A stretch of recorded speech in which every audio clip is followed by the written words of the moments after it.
আমার কাছে আমার যেটা মনে হয় এগুলো তো খুব কল্পনা প্রশ্ন, কিন্তু এইসব অনেকে অনেক কিছু হতে চাওয়া হতে পারার কথাবার্তা বলে, কিন্তু সেই যোগ্যতাটা তো একটা ব্যাপার। যোগ্যতা বলতে আমি বোঝাইছি যে সংশ্লিষ্ট বিষয়ে তার অভিজ্ঞতা বা সংশ্লিষ্ট বিষয়ে তার যাত্রা, সেটা একটা বড় ব্যাপার। আমার তো আসলে আমি অভিনয়ের সঙ্গেই যুক্ত অনেকদিন ধরে, এবং আমার যাত্রাটা এবং তার একটা ফসল আমি পেয়েছি বা পাচ্ছি। সেখানে ত্রুটি বিচ্যুতিও হয়তো আছে, কিন্তু ওই সেক্টরটায় আমি কখনো আর তো আসলে পদার্পণ করি। দ্যাটস ওয়াই প্রশ্নটা ওই অর্থে অলিক।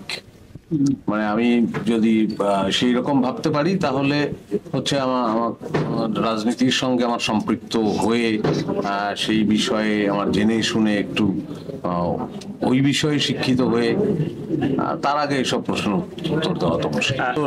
এটা তো শিল্পীর ব্যক্তি স্বাধীনতা, তার রাজনৈতিক সচেতনতা থাকতে পারে কোনো কোনো শিল্পীর, তো সেই রাজনৈতিক সচেতনতা থেকে সে সম্পৃক্ত হতে পারে।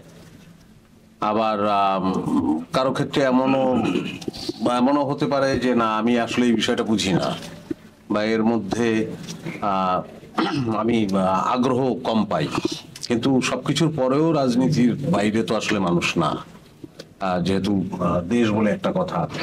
তো সেটা আমার কাছে মনে হয় খুবই ব্যক্তিগত।